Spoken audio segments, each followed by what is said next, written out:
mibali bozo kasete saka meli andersel ki mobali so donc c'est wana saka ba na benga ba garçon un homme au lit ce n'est pas seulement lui c'est aussi ta femme basi belé baza marié je vous dis ba komaka bazo sepela metute ebele surtout biso ba congolais surtout abaluba. Est-ce que la commission ça bien? Est-ce qu'ils ont ma baie? Bon, si on s'engage dans la commission, qu'est-ce qu'il faut faire au préalable pour éviter les pires dans les mariages? Il y a coopération, c'est très dangereux. Dangereux. Makasi. Ok. Il y a les cambo, les cambo vinayo. Alors il faut avoir le temps, il y a quoi original. Auti famille azandengeni famille rozokota ba para basana ensemble basala qui ensemble te akola na mama emoko parce que toutes ces questions que vous posez ils ont peso idée mutozo kendokota. Les salons de transformation Beauty by Glad vous ouvrent ses portes dans l'espace anglaise. Vous avez besoin de transformation due aux petits soucis de la peau? Après une ou plusieurs maternités, les ventres ne collent plus? Vous en faites pas trop. Juste un tour au salon de transformation Beauty by Glad. Madame Gladys, spécialiste en réforme, vous attend largement aux bras ouverts. Les salons de transformation Beauty by Glad est donc situé sur 16 Goris Brook Road. Code postal RM96UR dans la ville de Dagenham. Ou joignez carrément Madame Gladys sur 0044 75 02 81 87 22. Dans les salons Beauty by Glad, on y entre KO et l'on y sort ok.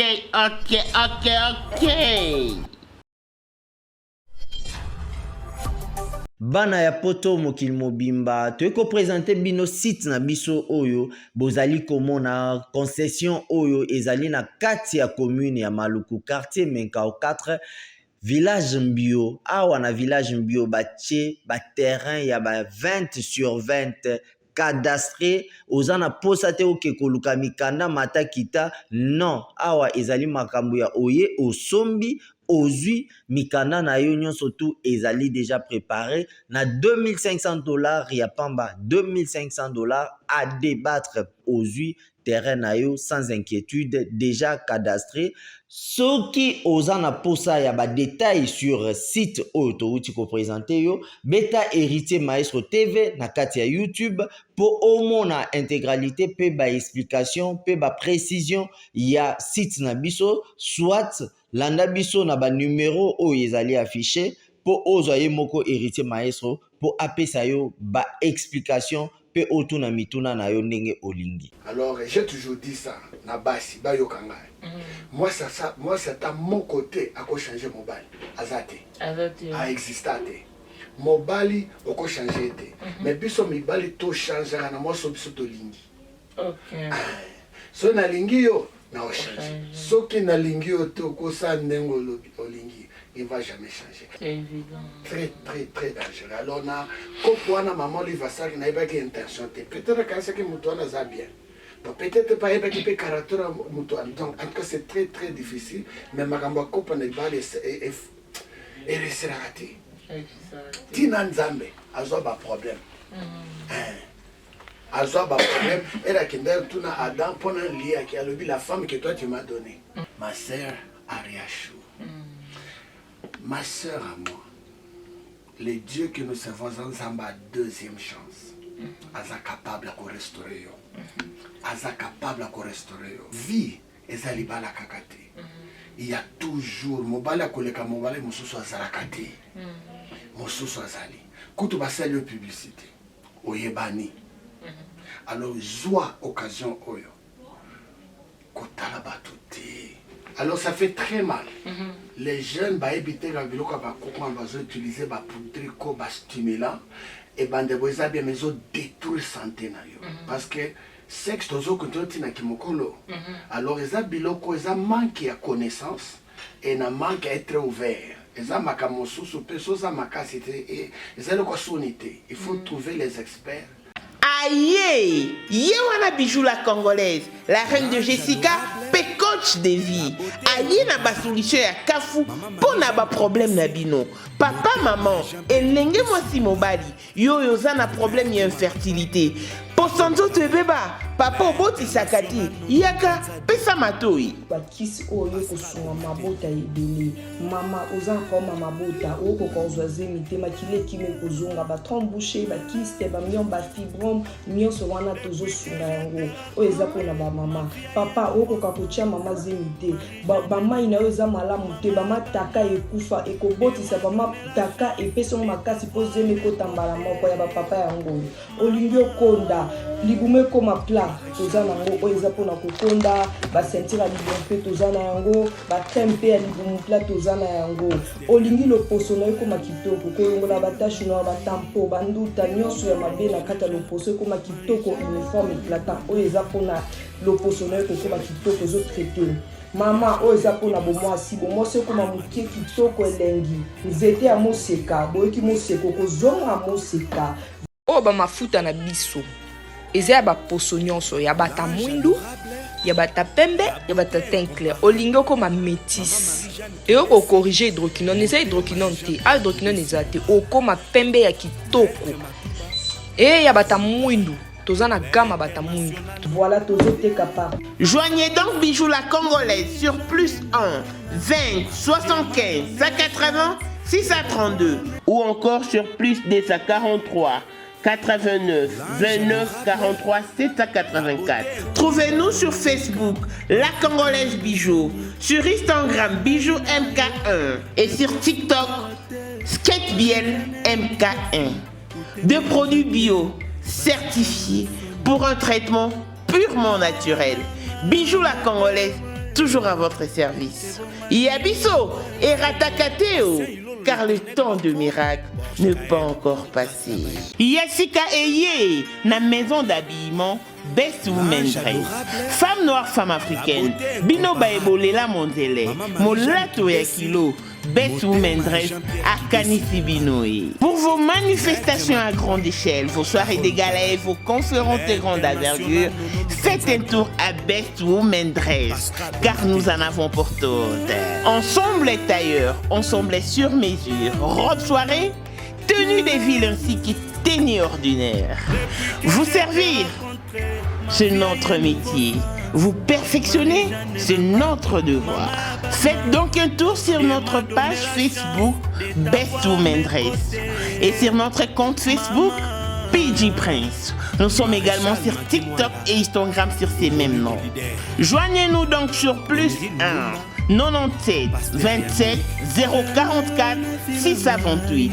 Bana 001 Ban États-Unis, Canada, Ottawa, Mexique, Dallas. Yabino yangoyo, yambaloyo, tokolata na kope na ndambo kanai. Le modalité de paiement se font via Cash App et Zelle. Toyo, Bopika, Best Women Dress. Kop na ngande molato. Tozawatai. Tozako, tozapenza, nakilelo, ndenge ba papa balingaka, ndenge ba mama bakendaka nango. Mama Nicole Malonga la patrona, mwasi nzambe. O ezali pona banduta, ezali produit awa toza pona banduta, donc ezali crème ozo silisa banduta, en tout cas soza banduta ta ndenge nini.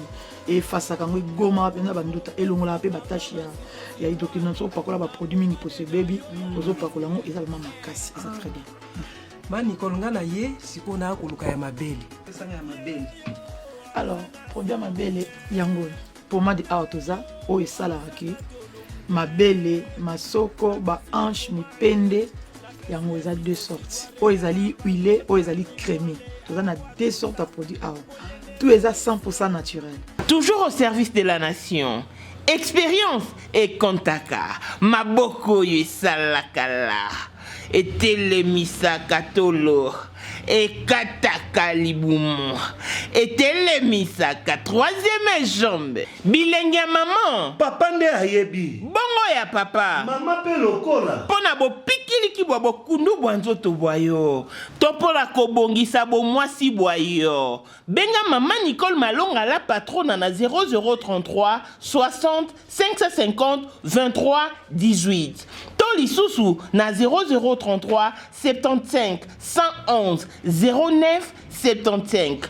Ata omoni produit ya tozawa tai kosomba te soki nano bengi Maman Nicole Malonga la patronne te o bayibaki outillage babosanaki artisan yambalo yo bokozwa correction oyo kindoki na bonzambe yabiso confirmation au Benafone bobosana te yo.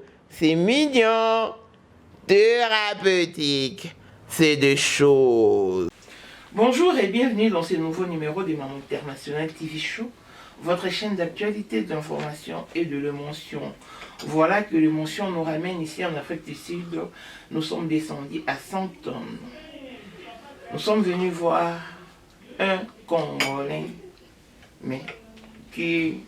En fait, Congolais de nationalité peut-être, mais Congolais dans la peau et dans le mental, c'est peut-être une autre personne.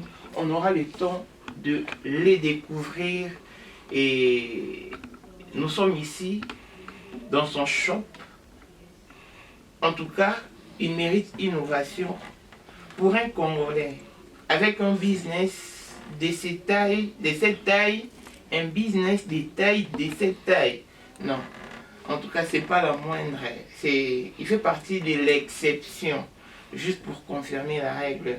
Donc, je vous présente le pasteur Thomas. Mais avant d'aller plus le pasteur Thomas, avec tout le respect, je vous demanderai de vous tenir debout. Merci. Wow. Qu'on le fasse une fois pour toutes pour que les gens voient. Ok. Et que nous faisons déjà entrer les gens dans le bain de notre émission. Pasteur Thomas, avant de vous accorder la parole, vous savez quel âge si ça ne vous gêne pas? 45.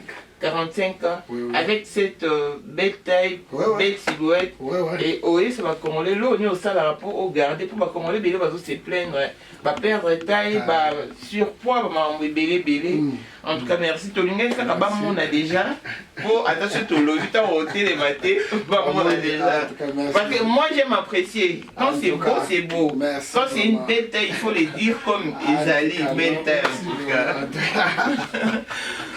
Donc voilà, pasteur, son gros s'est présenté parce que c'est pas la première fois que tout le monde a mais première fois pour la Maman International TV Show, on s'est présenté et voilà. En tout cas, moi c'est le pasteur Thomas Mukala Kamwend. Je suis congolais. Je suis déjà en Afrique pendant 23 ans maintenant. 23 ans. Oui. Je suis aussi pasteur. L'église est toujours ici à Saint-Thomas. Ça s'appelle True Worshippers. Ok. Je suis marié. Oui. Et je suis aussi un homme d'affaires. Marié, père de combien d'enfants? Père de 4 enfants. Okay. Quand ma femme doit entrer, et vous allez la voir aussi, elle aussi son corps. Vous n'allez pas croire qu'elle a 4 enfants. Elle est là, nous allons la... Salut, bienvenue ma chérie, come and have a seat. Alors, ma femme est là, elle s'appelle Kina. No, they want to see your size. If you can stand up and show them your size. You open your jacket. Is the camera on? Yeah, it's off. Ok, let's take the jacket off. On enlève juste la veste. Ça, c'est une mère de 4 enfants. Voilà. Belle taille. Tournez un peu, just turn around. Voilà, donc je vous présente mari et femme. Ah, bah, tout ça, slimming and skin. Si ko slimming est sa forme, madame nae atangi ba mafuta, ko embellir pour ko rajeunir batou, couper sa forme. Taranda bwe, mère de 4 enfants. Yé mon père a travaillé mon bali nae, na teinture, na taille. En tout cas. Vous méritez une ovation. Merci. Yeah. Merci. Donc voilà, pasteur. Voilà, pasteur Thomas, on s'est présenté. Voilà, je disais, mon nom c'est le pasteur Thomas Mukala Kamwend. Je suis congolais. Yes. Ça fait 23 ans. 23 Je suis un homme d'affaires. Mhm. Nous avons notre business. Nous avons un Skin and Slimming Aesthetic Clinic. Que ma femme, elle est docteur esthéticienne et beauticienne. Elle fait tous ces traitements. Les informations, ils peuvent le trouver chez vous. Et nous avons aussi notre business qui est Santon Perfume, qui est toujours ici à Santon. Et nous avons aussi un spa des Thaïlandais, ça s'appelle Thai Massage aussi. Et je suis pasteur, j'ai l'église qui est à Santon, toujours ici. Et j'ai aussi une école gratuite à Lubumbashi, au Katanga, que je construis pour les enfants démunis dans la commune que je viens de la Roachie. Je construis. Donc vous êtes du Katanga? Je suis du Katanga, oui, Okay. de Lubumbashi. Donc vous n'avez pas pensé aux Congolais en général, parce que vous pourrez aussi implanter votre école à Kinshasa, mais vous l'avez fait?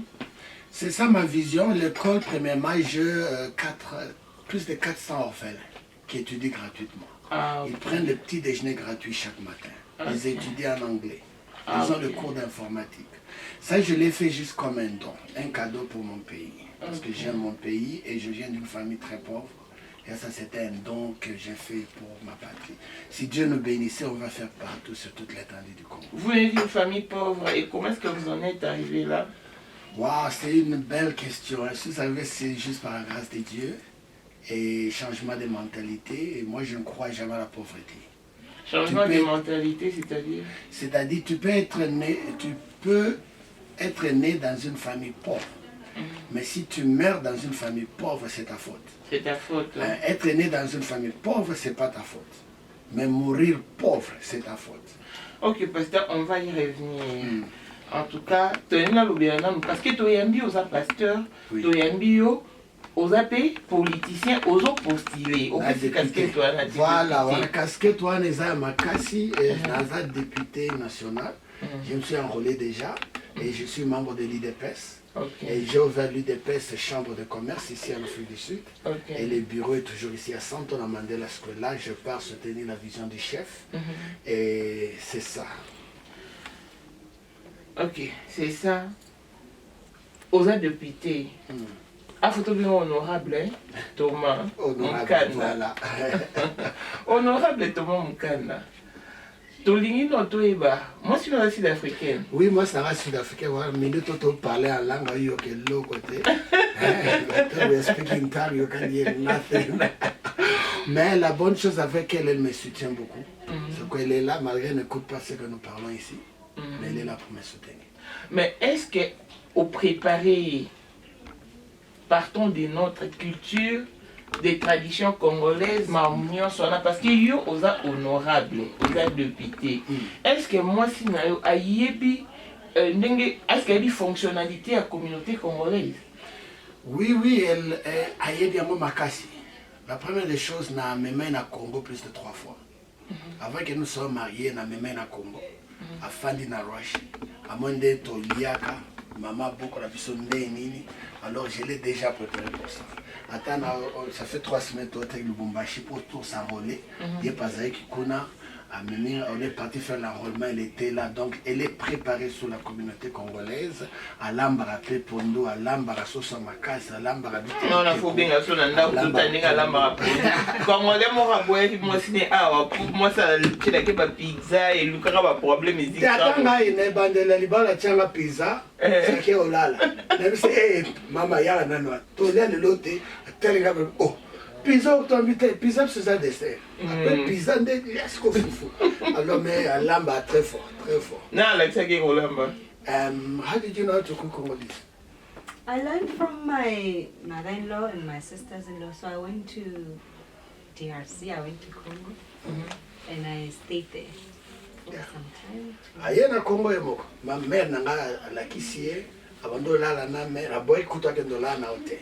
Alors je l'ai préparé pour ça. Bon, elle-même vraiment elle a préparé pour ça. Bon, est-ce que Ayebi, comment est-ce qu'elle doit se comporter pendant votre quinquennat et après votre quinquennat? Ayebi, elle est déjà préparée. Nous savons déjà que comme dans le quota de députation nationale, tous ont gagné en gros, ça c'est un acquis. Tous sont obligés, tous ont mis en Congo. Ok. Alors, nous savons que Kim est à Katamate.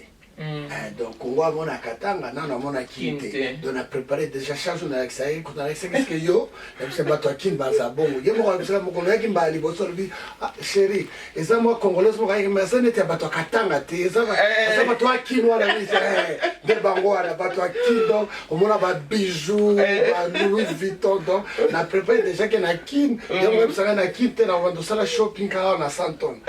Kin on a c'est qui n'a pas toi Mickey. Donc voilà, tout ça apprend mon la communauté.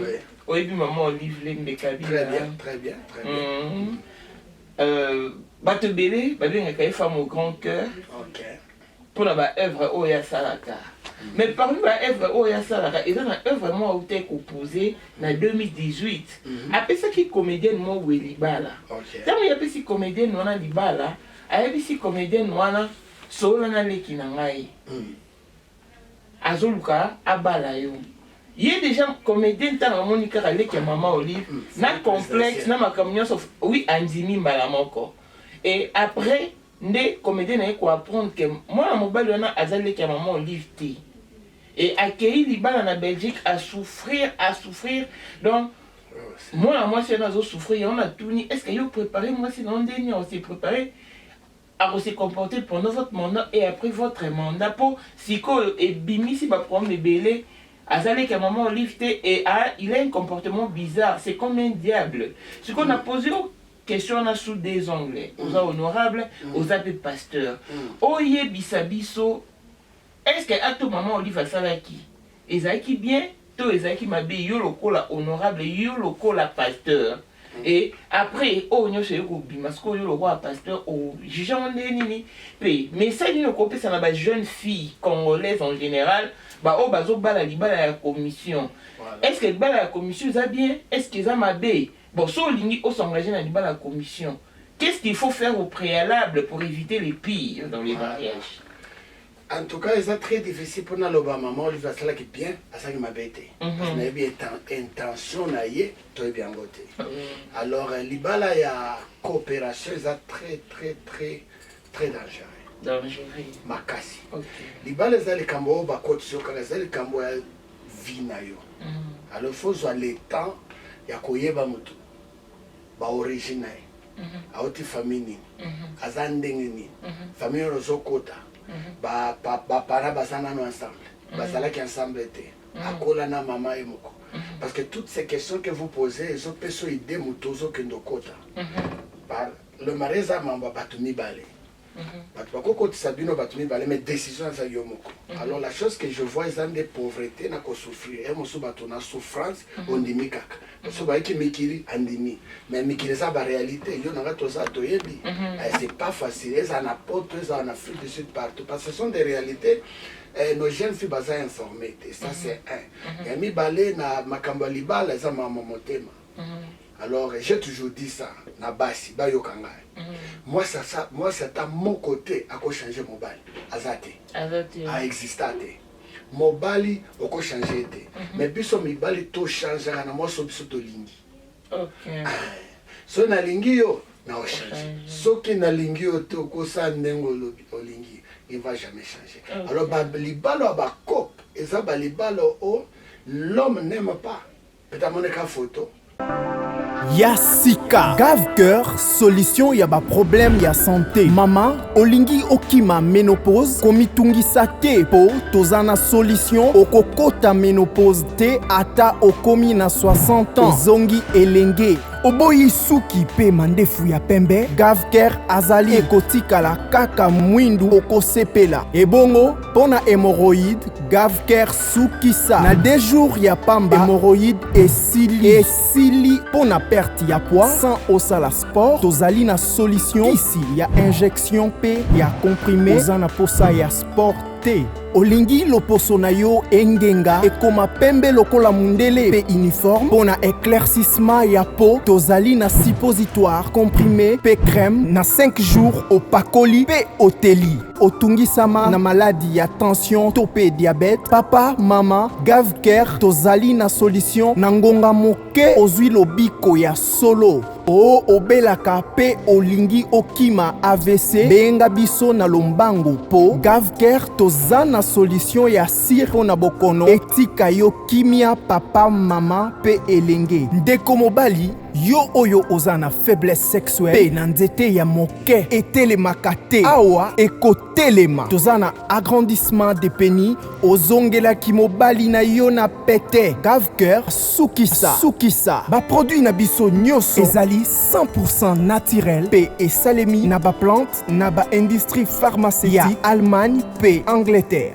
Benga biso na numéro oyo plus 44 74 05 65 35 48 Gavker oza sukisa.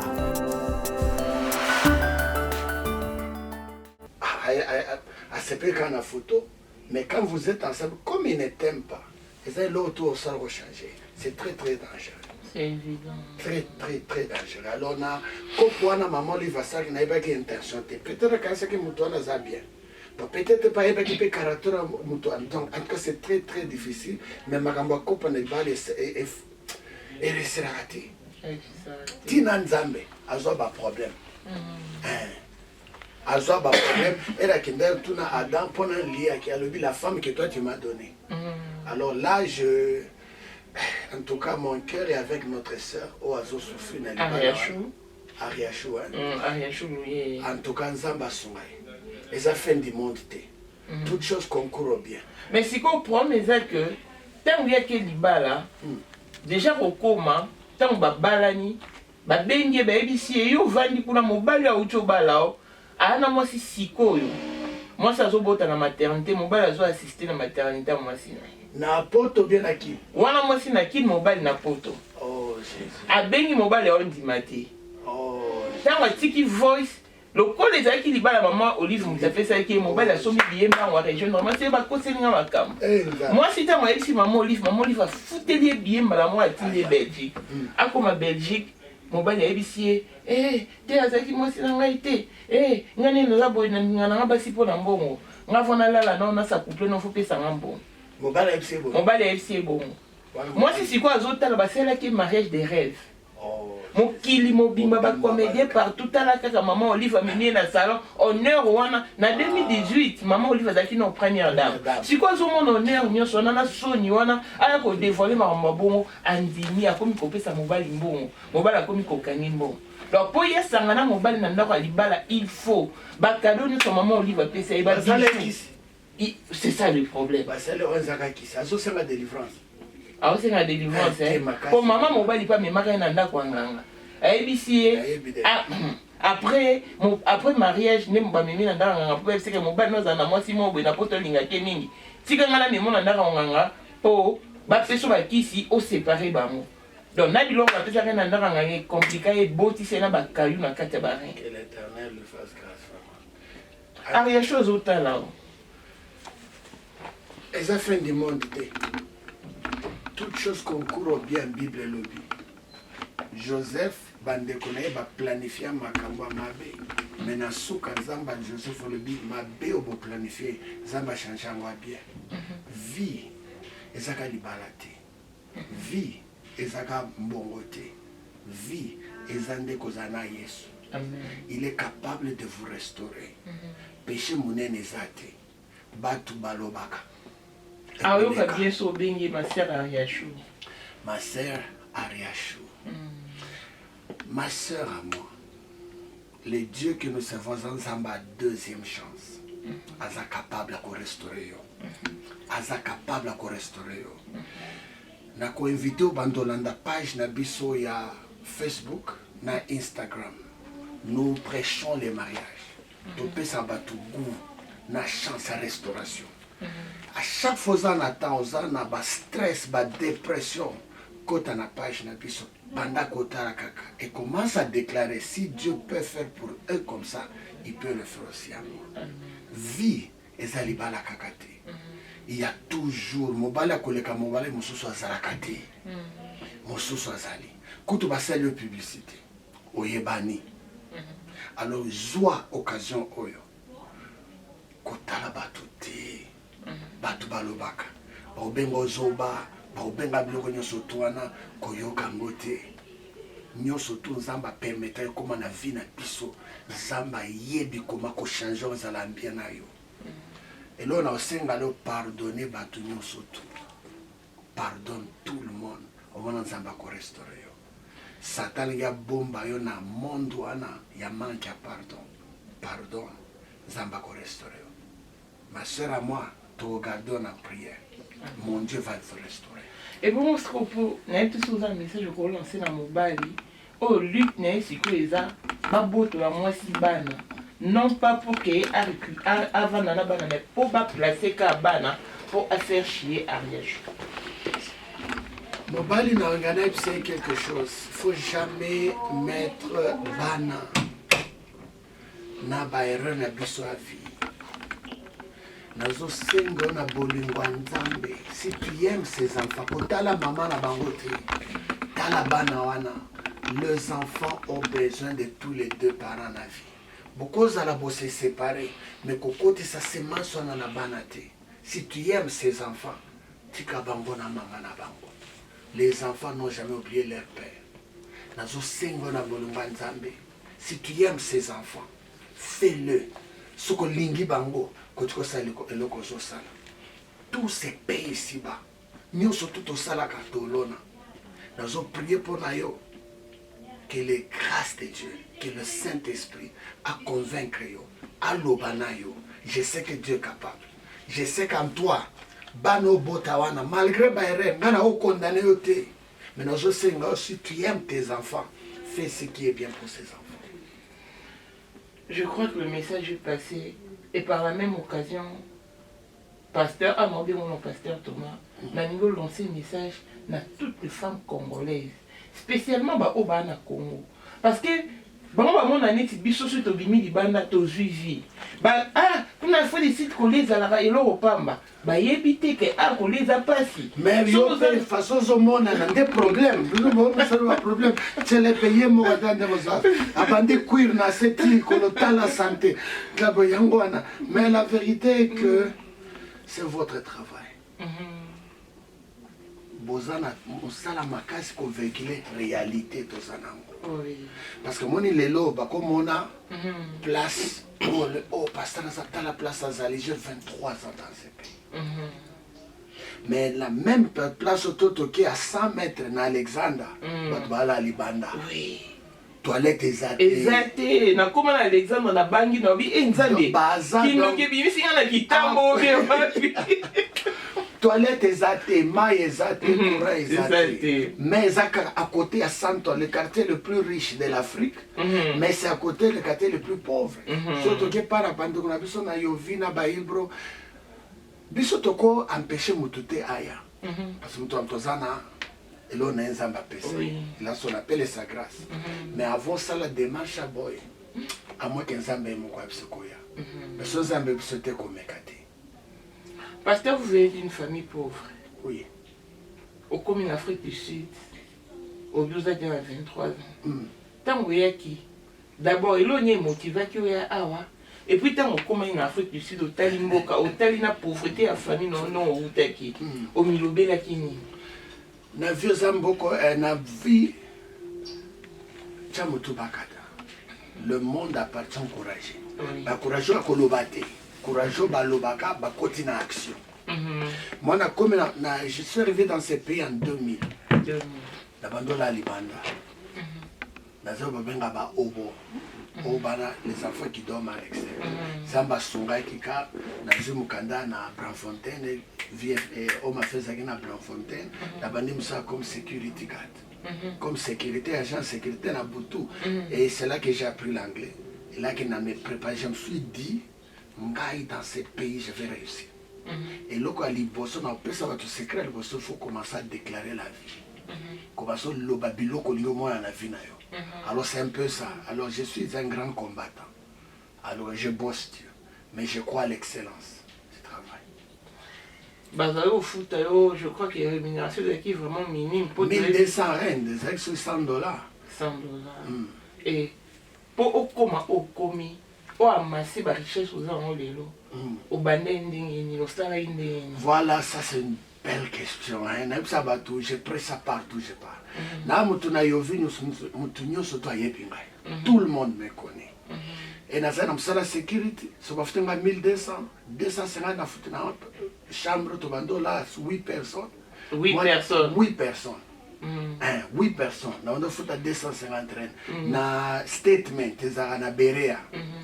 Donc tout le monde connaît ça. 250 reines, des gens qui ont 200 reines, transport na okende musala koso. Donc 400 bando tika la wana bando kende Chana City na sombi ba ceinture ya basi ba jouer ya bana na tie na sac na bando yo teka ngwa na 100 ans.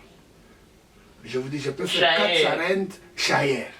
Na zu 400 rentes na mati 100 ans na bis na komi na mona zo teka bato na ba bureau au moins na zongi boye 900 rentes. Na zongi et j'ai commencé mon entreprise comme ça. OK. Thomas Marketing. D'abando Tekablona, que Chana City Chayer, Moussala Chayer Kakawana, même dans mon église, na Yoville, tout le monde me connaît. Ngana Kishayer, j'avais acheté la première voiture BMW cash, dans Mboko. OK. D'abando Teka, que Chana City, na Zongiville, na Kuzonga, na Teki, je suis parti, je suis un boss. Voilà, la chambre à 8 personnes. 8 personnes, Kaka. Nalia, quelque chose qui m'a aidé, Nalia, que l'on est dans la vision. La bandole a maki tous les jours. Tous les jours. Na foufou. Tous les jours. Parce que j'avais une vision. On a une coma. Alors par la grâce de Dieu, il y a un tomati. Et ça a pris beaucoup de temps. Beaucoup de temps. Quand on a 23 ans pour la coma. Dans 23 ans au Sali en Afrique du Sud. Combien de temps au vivre en souffrance et combien de temps au commis au commis? T'es la souffrance minité. Wana okosa na souffre peut-être 3 ans première année na deuxième année et na bandeka ba coupe na nga kopanda ko kita na bano na très bien. Très bien. Na okosa te na très bien. OK. Oui. Et depuis que vous êtes marié, ça fait combien de temps? Ça fait 16 ans. 16 ans. Et j'aime ma femme. Elle me dit que ça s'en va ici. Parce qu'on a ligné. Ça me dit que c'est normal. Congolais sur la base sud-africaine ici, il y a problème. Tantôt, on a Congolais qui mis à Kabali, moi, c'est Tikale, évidemment, on a Internet. Jusqu'au bout, c'est déjà 16 ans. Intention des années. Projet nous sur votre épouse. Donc, on est là ensemble. Ok, ensemble. Oui, oui. Ma femme, c'est une femme la femme la plus soumise, même chez les Congolaises. Moi, Sinangai, nous avons 2 entreprises. Nous avons les business. Ako sala manzaka te, songa autorisé te. Ah bon? Et na bala qui est abandon travail. Salaire na ye, avant à dépenser, à songa na autorisé. Songa na autorisé te, à sombelo te. Moi, ça je me rappelle une photo qui est macro. Ça shop. Oui, macro. Absi chéri, on toujours dépensé comme on appelle ces cartes, on a dépensé 2000 règles. À côté macro, na moni moi c'est azo bima, azo kima. À côté moi pesa ka sac, na pesa sac, fongoli sac, azo 20 règles. Azo dis. Oh. Ayes quoi qu'on avait nini habité. Bilo na somme que c'est que 2020 règles. Yo loba qui n'a dépensé 2000. Ya mona eko luka 20 règles na sac na ngai. Pona bakisa 20 règles dans l'écolo na tali habitement. Ça c'est une femme d'affaires. Les Congolais sont 20 règles de ça, ni 20 règles. Alors, ça, en réalité, na ba culture nyonso basi mabe bazali, basi bien bazali. Na ba Congolais, c'est bien pe bazali, ya mabe pe bazali. La femme est dans des fondations, na culture côtissière. Alors, le secret que nga na mona pas moi sinanga, je parle que de ma femme, elle est tellement soumise, elle est tellement respectueuse. Moi, ça se n'a prié pour naïe, elle sera déboutée. Elle est à genoux. So c'est vrai au lia au monde sur la bengi sur mon thème beaucoup boy. Elle ne peut jamais parler d'un souci je parle.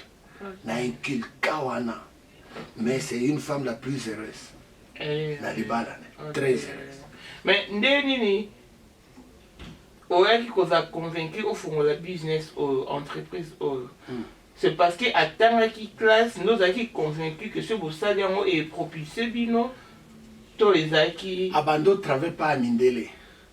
Elle est licenciée, elle est docteur dans l'université. Alors quand je l'ai vu travailler pour les Blancs, en train de faire l'argent pour les Blancs, dans c'était moi j'ai pas acheté d'équipement surtout oyo tout ça d'abord na biso moko to bandi wenge na biso moko. Alors c'est quelqu'un là l'expérience ça fait 19 ans.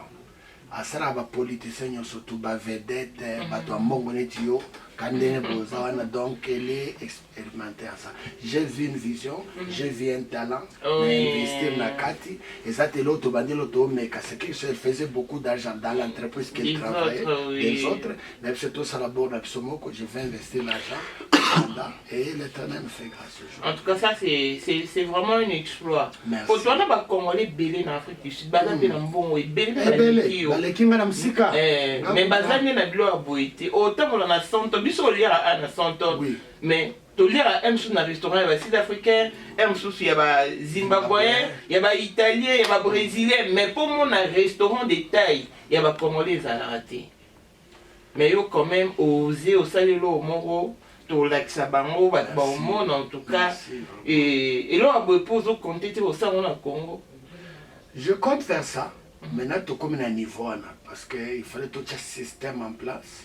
Il y a Makasi, parce que moi, il y a Congo, ce que Fongo, il va copier.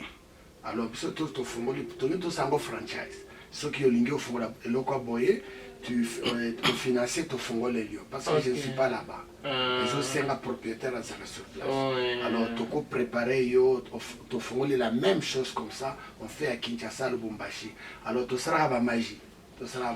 Oui, vous savez, pour net Singapourais, Babino, on t'a signé à Londres. À Londres, t'as la carte. Vous savez, la bien Gladys. Gladys, merci vraiment. D'abord, Pambolo, Gladys. Donc, et là, vous avez dit, on a s'inquiété, vous avez joué perdu. Mais vous savez, on a dit, on a Afrique d'ici. On a un peu beau, Congolais pays. En tout cas. Le père est de mai. Vraiment. Quand il est au ligne, Pasteur Bossa Moussa a besoin de battre belé, mais les lois jeunes. Maintenant là j'ai peur de la jante masculine. Non seulement bah, jeune, mais bah, tout âge alors. Baza plongé, on a bien en éperdument, perdition, on a bien en bruit, tonini. Les lois au monde pour jeune à tenir tout. Je parle de mari, de l'homme en général. Mais pour tenir, il faut ça recours à stimulant. Se stimuler, ça au monde en cocaté. N'habiter, est-ce que d'abord, amour, tout ça, on a banana libala, tout ça, on a vie. Et ça pour impressionner la femme, tout est ça question de satisfaction. Et ça pour moi, ma immaturité, la manque de connaissances. Et belé va éviter. Alors ça fait très mal. Les jeunes vont éviter la ville qu'on va utiliser pour des stimulants et ben de bois bien mais ils détruisent santé parce que sexe toujours que tu n'as kimokolo. Alors ils ont biloko ils ont manqué à connaissance et n'a manqué à être ouvert. Ils ont manqué à mon sous personne ça manqué et ils ont le sonité. Il faut trouver les experts. Ma place comme pas à Bissoa. Par exemple, nous avons des sérums. Les sérums, ce sont des sérums de vitamines. Force mobile nano 1 et bandaranano na awa. Na mental. Ça c'est un. Parce que ce qu'un homme a stressé, a na makasité. Ça c'est un. Des deux. Et ont une circulation à makila na nzoto et kende kuna et ont repasse sur circulation comme kuna te yango ba difficulté zala. Plus tozo kola plus ba tozo perdre minwana. Yango zo senga ba vitamine wana ezaki cité. So ba mutu ba moni quelqu'un peut te voir avec na ba sérum ba moni que ça malade non non. Et ça na ba vitamine zo renforcer na nzoto. Nous avons ça ici. Ils ont relaxé en auto, ça permet la circulation à makila, au kolala bien, bas stress, ils ont réduit, sur ça, massage, c'est très important que prendre soin na yomoko, ça c'est un. Bazo mela masanga épilé, et baby sakanzoto. 3, bazo sala ba gym te, aux avez besoin qu'il y a gymnastique te, et mon sous kimi, au petit temps moi pompage, parce que mon thème doit maintenir battement en voie normale. Et ça va biloko simple, ce qu'on maintenir, en gros, so talengan zota ande na n'a foufou tous les jours, mais calculer. Qu'est-ce qu'il faut manger, quand est-ce qu'il faut manger. C'est très important. Couple, le problème est ça. Beaucoup de couples éviter pourquoi ils sont ensemble. Et belé. Éviter. La femme, on doit faire le rapport sexuel avec elle dans la mentalité d'abord. La femme, il faut la préparer dans la journée. Moi, c'est déjà sous-sauté parce que la femme a besoin d'affection. La femme a besoin d'attention. La femme a besoin de moi, mais ça chérie, tu me manques. Et le respect aussi. Parce que la femme a un incubateur. Ça veut dire, elle ne te donne que ce que tu la donnes. C'est très simple. Alors, il y a un bas, c'est bien, ça n'a pas mobile parce que mes balles sont cassées, ça a meli, un celle qui mobile. Donc, c'est, on n'a pas garçon. Un homme au lit, ce n'est pas seulement lui, c'est aussi ta femme. Et c'est très important. Bilon, c'est une affection. Quand vous bini moi moquer dans mon restaurant, vous passez des bons moments ensemble. Et ça, vous soignez, vous soignez, bengue, et toutes ces histoires. Ça ne te fait même pas un homme. Un homme responsable pense aux autres. Pense aussi à ta partenaire. Basi belé, basa marié. Je vous dis, comme bazo sepela metute et belé. Surtout biso ba congolais. Surtout à Balouba. Je vous dis, Eza Biloko, je suis en train de prier prochainement tout ça là vraiment émission sur le point conjugal. Il y a un couple, et c'est très important. Mais balipé, un homme qui est stressé, Eza ba stressé à vie, ba stressé à mbongo et attaque à libido na biso. Alors la femme a le travail aussi, il y a pesa mobali atmosphère ya bien. De moi il faut là comme un niveau que je dois être à la maison. Attendez nini. Ça c'est un des deux aussi. Moi si peu pour afongola motema na yo, nous allons des fidèles. Je vous dis, nepsa mi banyo surtout moi si bango mo bandenge moko. Au côté bango surtout kotaka. Et mon sousou, il y a beaucoup de choses to zouaka, ko bima libanda, ou ko détruit vie na yo et détruit mariage na yo. Et c'est très important. Alors avec les couples conscients on peut ça bango, bazo atamba on doit visiter biso. Tout ça là bas sérum moko boye, surtout betio bas sérum wana premièrement il faut travailler pour. Aux ana pour une fois quand on moni pour nanga et donc na kolonga ta chapeau montala pour nanga. Et ça très bien. Sérum wana ils ont travaillé pour. Ils ont travaillé Makila, ils ont longola Babylone, surtout dans autres. En tout cas, je ne vais pas beaucoup parler. Je pense que Bilo vous a témoin dans le oui, tout ça vraiment va témoin. Et puis surtout, ils ont insisté parce que Bilo va témoin qu'il est Penza. Et Pasteur, encore une autre question. Beaucoup de femmes se plaignent. Babi Mibal va ronfler Nina Boto. Au moins, moi, si mon soso. Balingani tellement na mobali mais ayebi ko aider mobali te pour na beta qui on sait na démission au moment na pasta ndenga za malala la ronflaka est-ce qu'ils ont raison pour moi c'est qui ma akela na chambre à bana pour mobali ronfler pour lobi na okesa na 5 heures jamais basi belesco ba komi ko sundola mibali pour na ronfler mibali sco ba se plaindre na ça écoute émission na bakisi bon on a bien en principe moi si normal tinga na ndako nanga nana bakisa ko ronfler mususu bataka na zolo mususu ya spray na mno soko spray yango bon ça coûte à 3 semaines on place mobile au ronfler mais tant yo li mobile non yo faut aider mais pas si mususu ba ko aider te pour na ba monique il faut na ko mola na chambre bana pour na tant na obima na okekayo c'est comme si mbongo to musale comme ko primer au-delà du mariage et on peut ba mariage belé eza ko échouer papa mususu abenga bima mona comprendre moi si nanga toza na biso bien to 5 penzoto mais si on a surtout dans les 4 ya butu na okuti ati mutu kuna na mutu koto na komi traumatisé na bati qu'est-ce qui se passe dans mon ménage pour na mabala na nyoso pasteur to comme na so pena ko chuter mais ko ça ba moni et le que zo boma la force du mariage c'est sa communication na connaissance et ça kabatu le mariage bolingo égale tarabatu balete. Parce que moi j'ai déjà vu des gens divorcés mais balingani. Parce que nako fanda na été. Caractère na sabeto ça veut dire que bolingo égale takalibalate. Mais c'est la connaissance. Quand on lobby, au seul moi recherche et ça n'a pas biloko kotia. Moi sur la zone là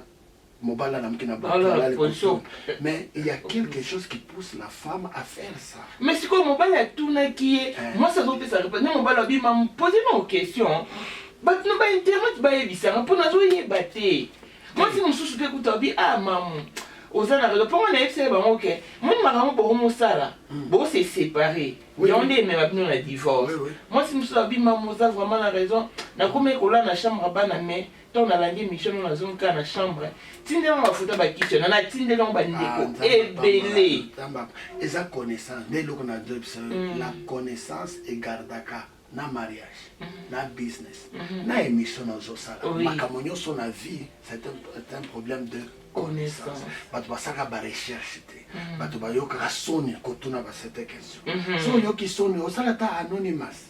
C'est ça. Très très important. Et donc bomi biso ba congolais tous des hypocrites. So ça a un problème na couple Luki moi quelqu'un que vous faites confiance aussi. Autour ne peut pas couple mosusu est très très important. Pour moi, les autres senga ba émission net na yo boye, il faut vraiment en parler. Le couple souffre.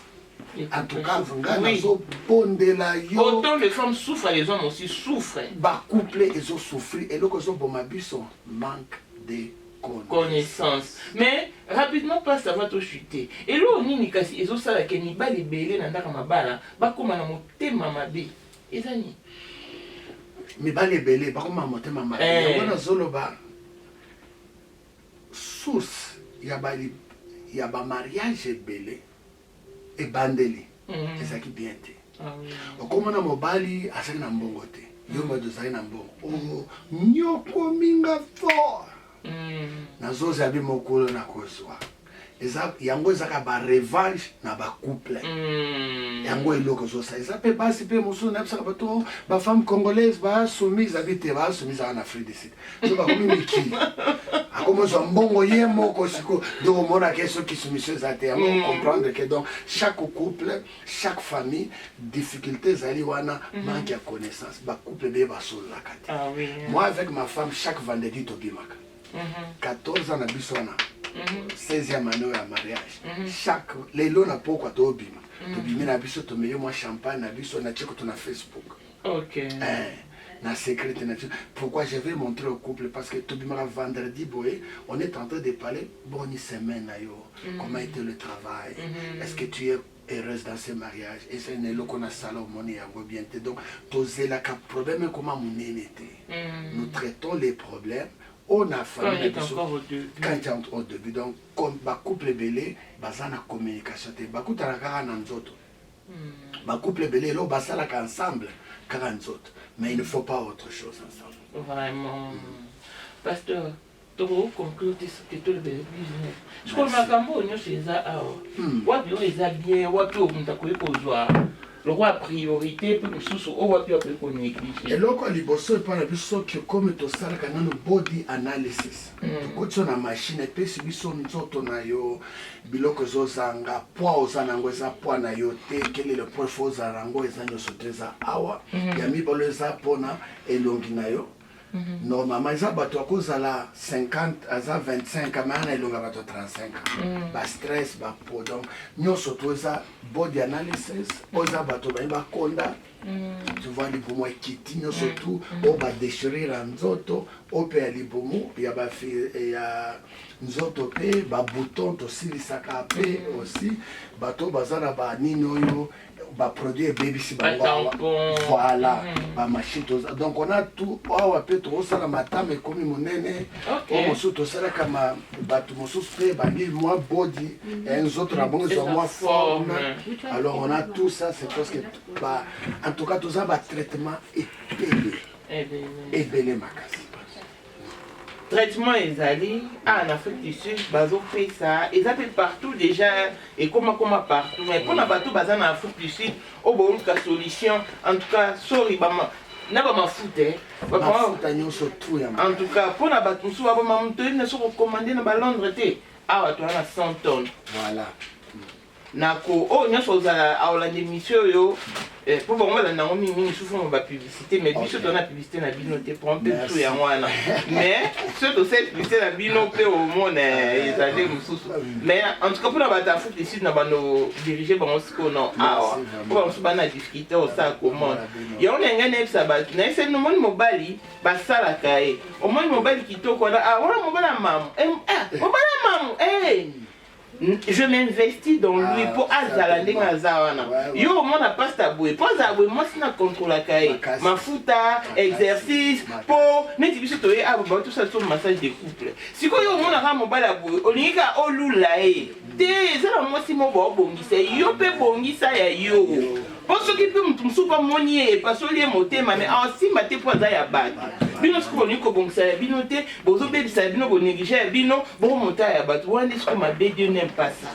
Donc vous avez encore la possibilité de réparer, de rebâtir, de reconstruire vos foyers. Surtout bino oh nanu bébité bon la possibilité on a quoi apprendre quand n'est pas ta vie connaissance bon mon a quelqu'un maison à la mabala et mauvaise connotation au bassi il y a pas congolais toi partout dans le monde.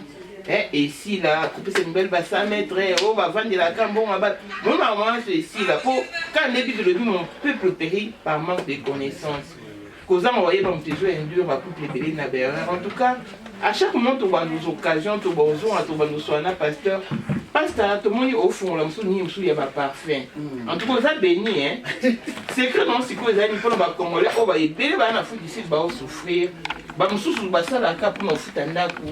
Bamusu basalaka mpona kolia omona mutu mosusu aye elobi na ngata yo mombongo nga mpe na bi mo ete mbongo eza bien po na ye boye neti otinga mafuta nyonso ese 5000 ren na bimisi na tie na swa mpe bon siko mutu mosusu 5000 ren eza mbongo mafuta ndako na provision ya bana yebisanga aozala na morphologie te silhouette ya bien ndenge nini parce que soki moi secret ya réussite eza okolakisa bakongolais basala mpo basensortir na pauvreté. En tout cas, question ça vraiment c'est l'une des questions la plus difficile à consulter. Et là quand les bossos batubélé bazangi des changements de mentalité. Les Congolais ne s'intègrent pas. Oui. Dès loko bomi biso, tozo s'intégrer. Biso mona mwasi akeli bala utikin akena libala petite na PC motement na conversate na hotel nous en contact sur moi penza akena libala depuis 2013 ayebi anglais te ayebi ba soma li pa na shop te mobali alingaka te soka ayesi mobali kasto divorcé et o memela nga libabe o memela nga poisse kasi kenda ta oluka na tangelu mususu oh yonga na memo na poto ngolo bananga bongo donc moi na commis traumatisé si ba assistance sociale ba ki ba longoli ba pesier chambre place mususu neto lo baza bana 4 mois pour que ça 28 ans imaginez mais pas quitter que les couples congolais ils ont les camarades boy makambo na yebisio on soit idée. Alors causons la question de Bino les problèmes les Congolais ne savent pas s'intégrer. L'intégration. C'est quoi intégration on a payé ezanini place ngana ye mutu fa fumwe na pe motema siko afumwe na motema te moi c'est pas osani yango na lobby mobali azanzambe na yote c'est très important intégration na loba mobali a quand même ba camarade c'est quand même il pas ça quand même na basinaye tu vois et la femme a très makasi mais boye ba makasi bozana vote bozana pouvoir bo l'équipe sont na musika bo l'équipe sont na makasi émotionnellement boza tellement intelligente que le kabiso là on peut ce exemple avant aussi ça nzamba bisi adan kolielo to kolia bumote mais moi ça y est Alexis Momilia allié. C'est ça. Tu vois la force de la femme. Alors là, on a nos frères et nos sœurs. Les Congolais, toujours s'intégrer. Ils ont le quoi les bosso. Il y a mis balai. Dans la vie, il ne faut pas seulement travailler dur, mais il faut travailler work smart. C'est très important. C'est pas ça en français ou bien c'est quoi working smart? Work smart, c'est pas travailler dur. Mais c'est travailler avec intelligence. Intelligiblement, travailler Donc le cerveau doit travailler. La force que Dieu nous a donnée, c'est la capacité de raisonner. Il faut éviter de copier ce que les autres font. Il faut découvrir ce que Dieu a mis en toi comme talent et faire ça avec excellence. Alors qu'on copie batouté parce que tous sont tellement différents. Quand on boye lelo, vous avez la thaïlandaise, vous avez solo massage. Alors les autres qui la congolais, au raisonnant de vie, non, j'ai toujours pensé à des choses que moto asala nanu te parce que exception na yo biso sala capacité na yo na excellence na yo. Ah oui, c'est très important. Pour moi c'est un peu ça, c'est comme makasi naza na alliance na Nzambe. Nde seke bato be baeba c'est ça. naza na alliance na Nzambe, business na nga Nzambe sa partenaire. Amen. C'est pourquoi j'ai construit une école gratuite au Katanga où les enfants étudient gratuitement. Baliaka petit déjeuner gratuitement. Ça s'appelle Mwinda School. Les gens peuvent vérifier tout ce que je vous dis ici. En Afrique du Sud, il y a 250 orphelins chaque dernier samedi du mois. Samedi aux Oya, on a invité au Oya. Ils ont 100 tonnes côté à Monte Cassino. Ils ont moi squat à Kemba. Les femmes et les enfants, on prend soin d'eux chaque mois. Business abuse en montant na tchakawana chaque mois.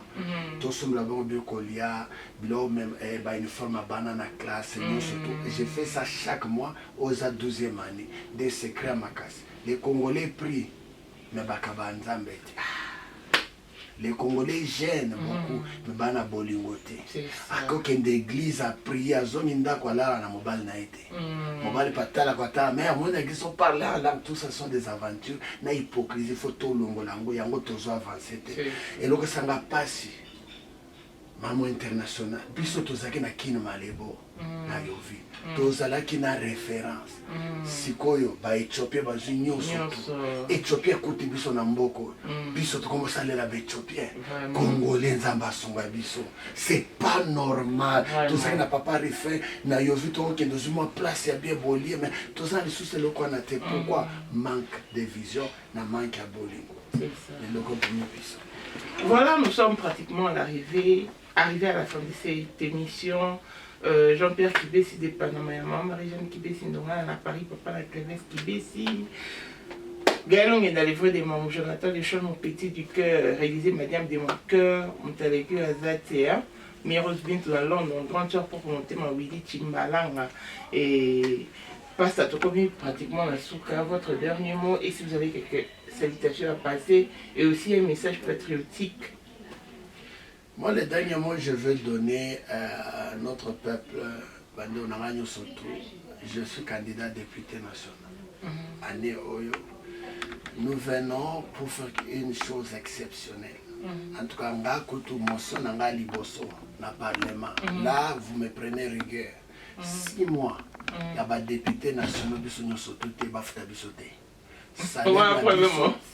salaire Nabiso à 6 mois. Moi, j'ai déjà fait les calculs. J'ai une entreprise en Afrique du Sud, transformateur. Ceux qui ont fait pendant 6 mois, Congo mobile à la courant. Parce que biso na Congo toza na courant, mais toza qui va transformer. Donc salaire à député 500. Ba futa bisoté. Tendance parce que non nous avons député mais nazo liat. Naza libandate. C'est ça. Mais si je peux me sacrifier 6 mois na 5 ans wana pour prouver à notre peuple que nous aimons. Alors nazo senga population surtout ceux qui l'ont l'équité. Bon encercler parler du peuple tout du matin. Bon bêta biso sérieusement. En tout cas, bon encercler bon bêti biso parce que le temps est venu que les jeunes, bah congolais, totalement. Parce que si on ne s'élève pas, on laisse nous les politiques faire des bêtises et comme on a souka. Alors la deuxième chose, nazo senga bato ba yembela biso ba politicien. Politicien bengo po yembela bango bon dimate. Et vous savez que tous en a moi 10 jeunes, puis ça bon moi musala quelque part. So puis si 10 jeunes musala to ya 100. Prochainement on va terminer ces bêtises. Ngai nazo même ma révolution à notre peuple namboka na biso. On va faire une exception. Ngai la dernière chose na osenga bango botika nzambe te. L'amour est une arme très efficace. Ok. Merci beaucoup. On se retrouve très prochainement. Et Pasteur Monfer. On prend le champagne. Ouais, voilà. Merci. Nice one.